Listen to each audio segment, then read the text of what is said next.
Hello and welcome back to the channel. Today we return to Chess Ultimate with some startling news. I was scouring the Discord for new strategies when I saw this. The Ninja and Angel strategy was going to be nerfed. Now, the piece the Angel saved will sleep for one turn after its life is used. I know, tragic, but probably fair. Luckily, you guys continue to send me strategies to try, so let's accept these real quick. Okay, and with that, let's dive into setup number 1. Okay, the first setup is ghosts. Many ghosts, and take the opponent king unexpectedly. Now, I already love this idea. I have no idea if it's really concrete, but it sounds like a lot of fun. So we'll start by dropping our king, I guess, somewhere in the center of the board, and just place a whole bunch of ghosts. Now, they're each worth 15 points. So I'm not really sure how many we can place, probably like 6 or 7 or so. 6 on the board and not quite enough for 7. I suppose I'll place them something like that. We have 3 on the side, 1 in the middle right in front of the king in case there's a sniper or anything funny like that, and 2 at the very end. Now actually what would probably make this a little more efficient, and I think was a setup that somebody else recommended, is placing a mage and a rook, with the idea that you can move the rook to the back rank, swap it with the mage, and then swap the mage with one of the ghosts. The only thing about that is that the opponent would be able to see that there's nothing there and the mage has moved, so it must be the ghost that landed there. So I think we're going to try it just like this for the time being. We do have 10 more points to work with, and I won't waste them. Let's place a jester. Just to confuse the opponent. Okay, I think with this we're ready to go. Let's dive in. All right, we found a game. Let's rock and roll, see what we're up against the Yeti himself.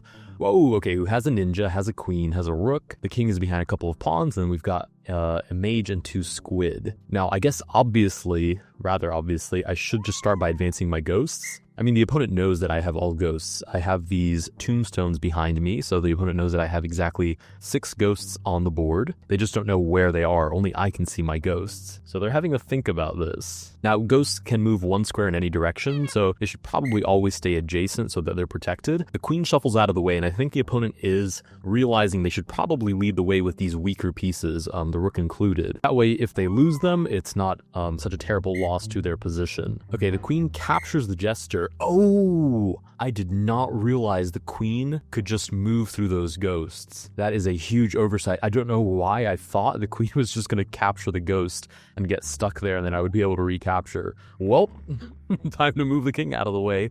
We are no longer safe. We're just going to run around with the king until I suppose the queen or the ninja or somebody is blundered. Okay, the queen puts the king in check. We're just going to shuffle out of the way. This is going completely differently to what I thought. I did not realize, I mean, I guess it makes sense the opponent can move through ghosts. Okay, perfect. The ninja is now in danger. Now I can capture it with my ghost, and he is out of here. Sweet. Okay, so we've made at least a little bit of progress. The queen recaptures and gets rid of one of our ghosts. You can see we only have 5 tombstones here. I suppose we'll continue to advance the ghosts nearer to the king, and should the opponent ever try to capture my king, or rather, not capture my king, but get too close to my king, then I will be able to capture that attacking piece. So, okay, I guess my job now is what? To predict where the opponent's going to move. So they might move the rook here to put me in check. They might move the queen on this diagonal also to put me in check. At the moment, we have this covered by a ghost. Okay, that was perfect timing. Now we can take the rook with my ghost. Now the opponent knows there's a ghost there right now, but they can't recapture. So on the next turn, obviously I'm just going to move the ghost out of the way. And who knows, maybe this is my new strategy? Because it relies a lot on predicting where the opponent is going to move. Okay, that queen is toast. Skedaddle, and she is out of here. All right, sweet, that was pretty good. Never mind, I was a little bit disheartened by the first capture of the jester, which by the way, had that been the king, that would have been game over. I've also just realized that the opponent has a ghost, who I suppose will approach my ghosts, because they just moved it on that last turn. You saw that their tombstone was glowing green, so that means they moved their ghost. I just moved mine back for the sake of safety. Okay, this squid obviously would like to move to these 4 squares next, and I would like for that not to happen. So I'm going to advance one of my ghosts. Right, the squid advances again, and I should be able to quite comfortably capture in this direction. And the thing is, if I ever get recaptured, it's really not the end of the world, because I have 4 more where that ghost came from.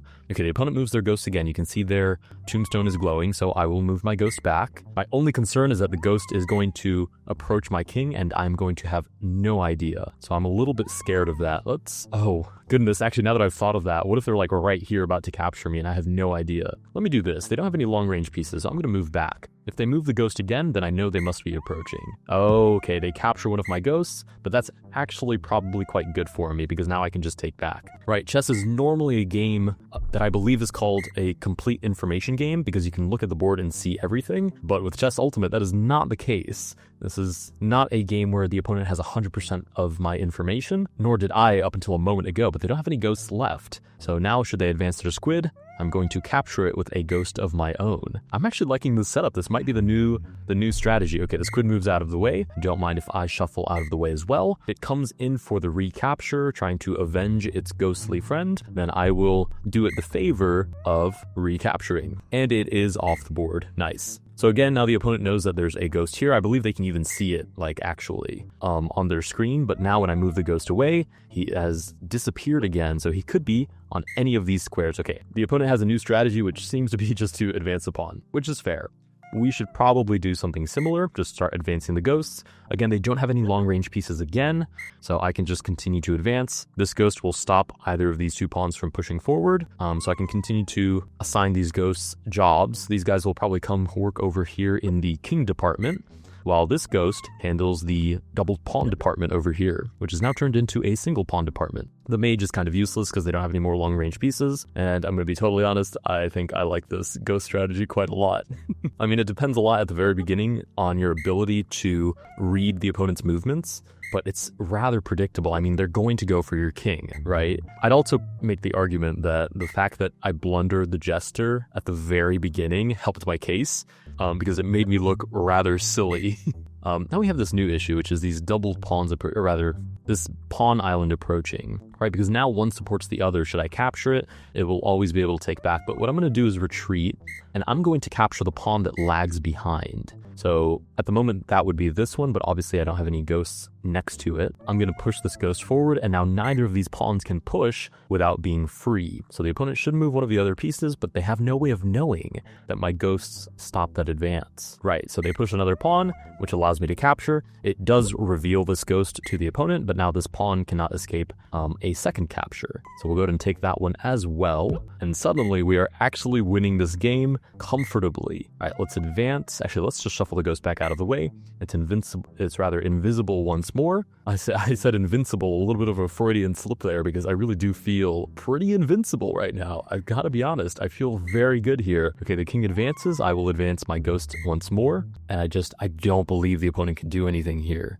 This seems like a hard stop, right? The king advances, which allows me to capture. And in this game, that is checkmate. With that, we win the first game by knockout. Excellent strategy, 10 out of 10. A little bit disheartened at the beginning because I got scared that I had completely misplayed it, which I had, but we figured out a new angle to take on it. With that, we have one victory under our belt. Let's go to move on to setup number 2. Okay, setup number 2 was suggested by the developer himself, Jesse, who says that we should do a max queen strat, where we place 19 pawns, 2 queens, and 1 mage, with the idea being that you get to the back rank with one of the queens, swap it out for a mage, swap it back out for a pawn, boom, you've spawned in another queen, which in theory means you could spawn up to 19 queens. So let's give that a try. First, we have to make the setup. We'll go ahead and place the king in the middle, drop the 2 queens on the board. I'll spread them out so that they have a higher chance of actually getting to the back rank. We also need one of you, friendly little mage, next to the king, and a whole lot of you. 19 pawns on the board. Let's go. Okay, we have a whole bunch of pawns on the board, and I've just realized that I am a doofus. These queens need to be in place of these pawns. Okay, cool. 99 points out of 100. I mean, a checkers piece was not called for, but why not? Actually, no, because that could lead to forced captures. Never mind. We'll keep the checkers piece off the board. Okay, 2 queens, bazillion pawns, mage, king. Ready to rock and roll. All right, we found a game. Let's dive in and see who our opponent is. Pop W, who is playing with a king? There's no ghosts. Hello? They have 0 points of material. Oh, this is literally just a king. I think they might be new. I don't think they know what's happening. I think we're just gonna have to ladders made them. Okay, I won't count this as the game where we test the validity of the strategy. We'll go ahead and mate this opponent, and then try this one more time. This is so funny. I feel kind of bad though, because I don't know if they understand what is happening. I think they forgot to set up their board. Okay, with that we do get checkmate. Let's try that again. Okay, we found another game against Bob. Ooh, Oh my goodness, I love seeing my strategy on the board. It's so cool. Okay, we'll see if the, okay, of course, the first thing they do is place the angel on the ninja, and we'll see if the, oh, wait a minute, this is back rank mate. Oh no, the ninja can jump back. We'll be able to see now if the nerf is implemented already. In theory now, should I capture this ninja, the angel will fly away, and the ninja should fall asleep for a turn. Oh, I guess not. Okay, well, the ninja advances. Let's do this little number, basically the equivalent of a skewer. Obviously, we're hitting the ninja, but we're also, quote-unquote, hitting the back diagonal square, which can give back rank mate to the king. Now, the ninja advances, but that allows me to play check, and that is in fact mate. Again, I didn't actually get to use the strategy as intended, but we've won yet another game. Just for the sake of saying I tried, let's do that one more time. Okay, we've found a game. Let's try this one more time against Excel, who loves Microsoft products. Okay, they also have the ninja and angel strategy. Okay, we get to move first though. They've got a devil to their name as well. And okay, now we can actually do the strat, which is queen to the back rank. We'll swap it out with the mage and then swap it back out with a pawn. We've received a message. Hi, are you recording right now? I sure am. Good luck.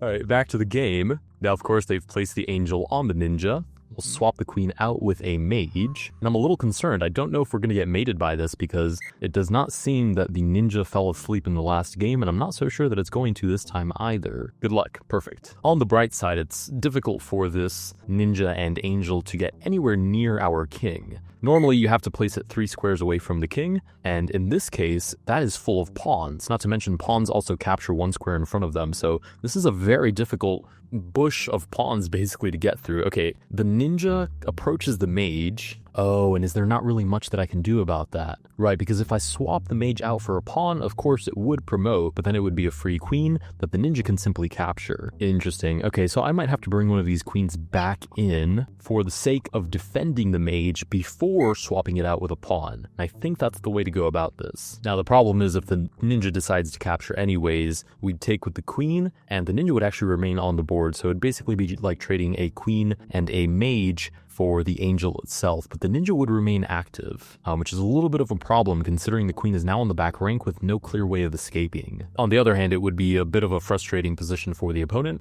in terms of finding weaknesses and whatnot to actually launch an attack against this king. Okay, the ninja moves out of the way, which means they are going to allow us to promote, or they're just kind of looking for this square, which would also make sense. The thing is, I always have the square next to me to move out of the way, so I don't think this would be checkmate. I'd at least be able to move the king out of the way. And if not, then in the best case scenario, I can recapture and the ninja should fall asleep for a turn, but we'll see. Okay, we'll swap the pawn and the mage so we can promote, or rather swap the mage for the pawn so we can promote to a queen B. Excellent. New queen on the board. Okay, I can see how this would be a very effective strategy. We'll see what the opponent makes of this. They move a single checkers piece. The strategy is in full swing. Now I can just swap the queen for the mage, or rather, I have to grab the mage first. The mage for the queen again. Nice. And on the next turn, I'll do the exact same thing. Rinse and repeat until I've produced an entire army of queens. This is going quite well so far. Okay, the ninja moves up to the wall of pawns that we have here. Now, I don't think it's actually threatening anything. So we'll go ahead and grab one of these back rank pawns, or rather, I keep doing the same thing. Grab the mage and swap it for one of these back rank pawns. Eventually, we'll have enough queens on the board that the ninja won't have an escape. So once more, we are threatening the ninja. With our newly created queen, we have the long diagonal. We've got a queen on the second. Whoa! Or rather, I was going to say on the 7th, but this board is not 8 by 8. So the checkers piece moves out of the way. Doesn't that mean I can just take the ninja? Yeah, that boots the angel, which means that ninja is way less powerful now. Oh, I didn't notice my queen was hanging. Nor did the opponent. Oh, that was mate on that square. That's so bad. I didn't notice checkmate. Well, we'll go ahead and take back with the queen. And I guess set up that strategy once more. Oh wait, the king doesn't have an escape, does he? So the ninja has to block, but there's nowhere safe to block. Wherever that ninja moves. Oh, okay, they create a minion which moves out of the way and blocks the check, sure. Okay, but can I create a double threat of pushing the pawn and targeting the ninja? I believe I can, right? I target the ninja, the minion moves out of the way on every single turn, which means the king is back in check. Now there's 2 threats on the board, the ninja itself and the king. Beautiful, the ninja blocks, which means we can take with the queen, and now we are completely winning this game. Minion moves to cover and seems to knock this checkers piece off of the board. And I suppose we might as well move to the back rank and start swapping it for the mage and producing more pawns once again. The king comes out to play, which is very amusing. Let's go ahead and swap the queen for the mage. The checkers piece moves, and I don't think these minions can capture. If they can, then I always have a recapture. So we'll go ahead and take a turn to produce yet another queen. Oh, I have to grab the mage, I keep forgetting. Nice, we have a new queen bee on the board. Oh, and the minions do in fact capture, which makes it my turn again. Okay, we'll go ahead and take back with the pawn, get him out of here. The minion advances once more, and it's the opponent's turn. All right, it produces another minion. I suppose we should take this one before it causes us any more trouble. And they move a checkers piece forward. Okay, I think it's just about time that we start developing some pieces and creating an actual attack on the enemy king. Actually, no. Let's swap this one more time. Let's produce one more queen, then I'll have a way to get rid of the devil.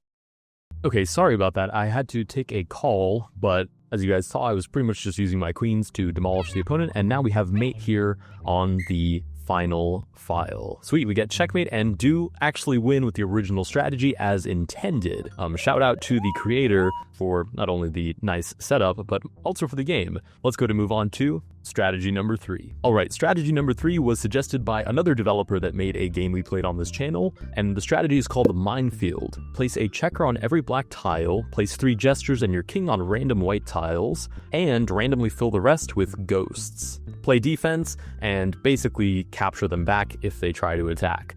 And I'm quite excited about this considering how well the first strategy went for us. I think we are looking at a pretty good game here. So again, we start with the king on a light square and these checkers pieces on every single dark square. Since they're only worth 1 point each, we can fill it up pretty comfortably and barely make a dent in our total 100 points available. All right, that's every single black square with a checkers piece. Now 3 gestures on the back rank. So 1, 2, and 3. We'll just make this one the real one.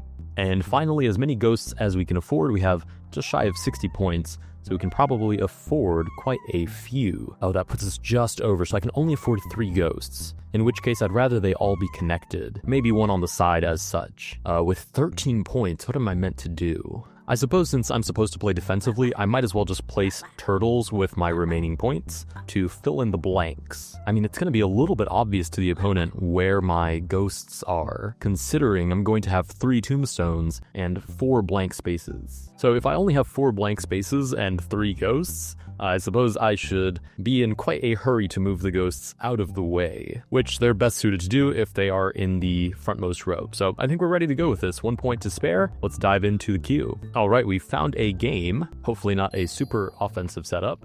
Oh, I love to see this. Minimal, okay, again, we have Angel and Ninja. No, we've really done a number with that first, what video? Actually, I don't think it was the first video. What was it, the second? Holy smokes, we've really done a number on this game with this setup that just shows up everywhere now. Okay, we've got yet another Angel Ninja combo, but luckily they don't have a lot of mobility, so I suppose the first thing I should do is advance my ghosts. Because if the opponent does notice that I have 3 tombstones back here, and again 4 blank spaces, it's pretty obvious it's got to be in one of those. Luckily they're all defended, so there's no way they would be able to capture. Actually, now that that's occurred to me, precisely because they're all defended, and the opponent really only has high value pieces besides the pawns, which, should they march forward, I would try to make my way around with a ghost. I suppose the whole game I should really just play defensively like the comment said. So yeah, I'm gonna hang tight for a little bit. Okay, we do get a pawn advancing. We'll go ahead and just hang around for a second. We get another pawn. My biggest fear is that eventually we'll get forked, but as long as they don't fork our ghosts, we should be okay. Okay, the ninja comes out to play. That's actually a good sign. I'm gonna hang around somewhere here in hopes that the ninja gets even closer, because now they have like this sort of looming threat. Oh, they capture. Why on earth would they capture one of my ghosts? I'll go ahead and just take back with the... Oh, the turtle only moves orthogonally? Oh, I thought the turtle could capture diagonally. That's a huge fumble. With any luck, they don't choose this king. With any luck, they try to capture one of the jesters.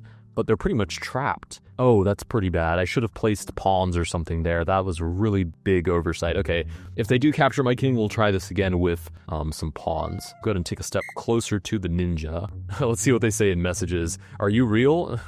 I am real, smiley. That's funny. I love getting those sorts of messages. They're so, like, eye-opening. Okay, they do in fact capture this king. Yeah, and the problem is they're going to be able to just take and then take, and then take, and there's literally nothing I can do. These guys are stuck, and the checkers pieces are too slow for me to move out of the way.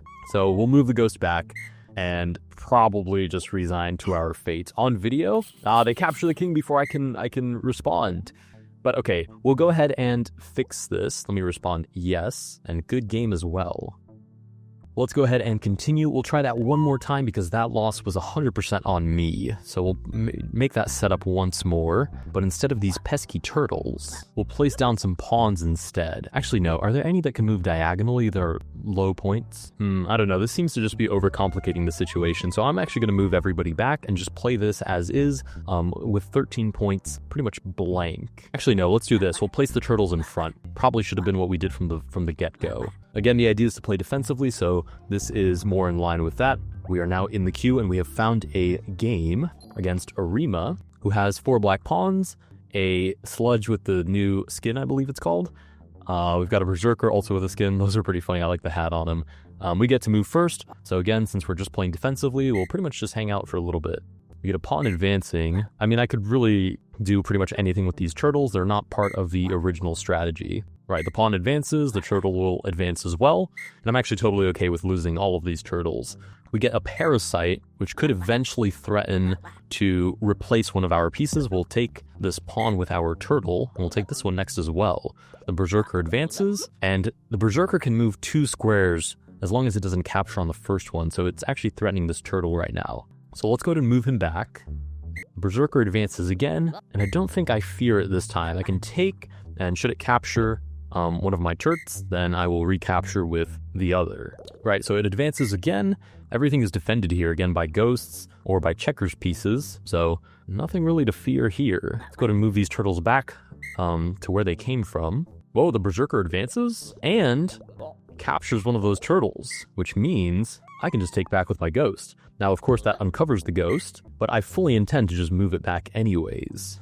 Okay, the parasite advances. I mean, I could just advance the ghost too, and the opponent wouldn't really have a way of knowing where it's been. But, okay, the idea is to play defensively, so we'll do exactly that. The parasite advances again. Sure, we'll advance these turtles. Those I'm fine with playing offensively with. It advances once more. Oh, and I suppose the idea is attacking diagonally. Okay, just for this one, I'm going to advance my ghost. So should the parasite advance anywhere but here, I can recapture with the ghost. Okay, it does advance right into the line of sight of my ghost, which means I can take it. And it is... Wait, it's one of theirs now? You've got to be kidding me. I can't capture a parasite with a ghost? Oh my goodness. And now I can't even see the parasite. You have to be kidding me. Okay, we'll stick to our original plan. The ghost is gone. We'll just hang out back here for a bit. Sure, we'll move the turtle back. That's actually quite disappointing, to be honest. Okay, they move one of the ghosts. We'll move the turtle out of the way. The sludge has created a defensive wall around the king, which makes sense. They are protected against any ghostly attacks on my part. And now we're just going to shuffle this jester around until the opponent gets wise to our defensive strategy and starts playing something else. Okay, they seem to be advancing the ghost with the parasite on it, so I suppose they're coming this way, in which case I'm going to advance my jester, since there's no ghost here where there should be one. Should they ever capture, we can always recapture with another jester. So now there's no entrance into the position. There we go, finally, they capture one of our turtles with their ghost. We'll go ahead and take back with a ghost of our own. Nice, and that gets rid of the parasite as well. It seems they have another ghost anyways, which is kind of interesting. They advance their squid, which would move here next, and then here after that, which is fine. We'll go ahead and move the ghost back. You've got to be kidding me. They have another parasite? How do I get rid of that thing? Let's advance one of these turtles. Okay, they advance the squid, which allows me to take. They advance the parasite again, and I'm going to place this turtle here. Maybe they'll take it, and then I can recapture with a checkers piece. We'll move the jester back while we hang around and see what their actual strategy is here. Okay, they continue to advance the parasite. Let's go here with the turtle. Parasite shuffles, I shuffle. That parasite is not going anywhere as far as I'm concerned. Okay, it is going somewhere. It's advancing towards our position. It still can't take the turtle though, so we'll kind of just wait around. Oh, I see. They're coming in this way. All right, we'll kind of just wait around. Sure, they continue to advance. And now, I really should just capture this with my jester. Okay, so the parasite now takes over the jester, but should they take, I take back with my ghost. And the jester should be, or rather the parasitic jester should be no more. Nice, okay, so we've gotten rid of the second parasite. We only have 2 king/jesters left on the board. but with no more parasites for the opponent to play with, I don't think there's anything brand new that they can come up with here for tricks. They advance a pawn looking for the fork. We will simply retreat the turtle. The sludge moves over, totally fine with me. I'm fine with moving back again. Okay, they swap the mage for a pawn, which I'm not really sure what that accomplishes. We'll kind of just wait around. Sludge moves over, we'll wait around again. Actually, I should probably be making my waiting moves with a different piece so they don't suspect that one of these isn't the king. Okay, did somebody just get booted off? I have no idea. Anyways, continue to advance this turret. Sludge creates another pile of lava or whatever it is. But the problem is they're playing defensively now too, and if I just wait around for forever, I guess eventually we'd just end up in a drawn position. But if I play offensively, I don't know. I do not know. Let's do this. Let's target this pawn. I don't think anybody can defend it. Yeah, they're going for the defensive play, so I know that the original comment said that we should play defensively too, but I'm going to go for this pawn at least. And then go for the mage next if they don't want to swap it out for anybody. So go ahead and give me that pawn. Thank you very much. Oh, I love his little move. Very stylish. Mage swaps with a berserker. Go ahead and move the turtle back. I think the opponent still has a ghost, and I don't know what this guy's doing here either. Okay, the opponent has some 20 seconds left. The problem with playing defensively is that if the opponent also plays defensively, we're kind of at a crossroads here where nobody can really make any progress. I mean, unless they time out, in which case I guess we win. But there aren't really any offensive possibilities, which is intentional. You're kind of hoping to frustrate the opponent, and I think they might have actually left the game. Oh, they're down to 0, but nothing has happened. Oh, your enemy ran out of time. Okay, so here's the thing. As a strategy, extremely concrete. Very, very good idea, and it did wear down the opponent. In terms of fun, not very fun. It's just kind of sad to see the opponent get so frustrated and just leave. But again, I did ask for strong setups, and that's exactly what I got, so shout out for the suggestion. That will be the last setup that we try today. If you guys do have more strategies, leave them down in the comment section below. I'd be happy to give them a try. If you don't have any ideas, look through the comments. If you see anything interesting, slap a quick like on it so I know which ones to try in the next episode. If you guys did enjoy, please consider liking and subscribing, and I will see you guys in the next one.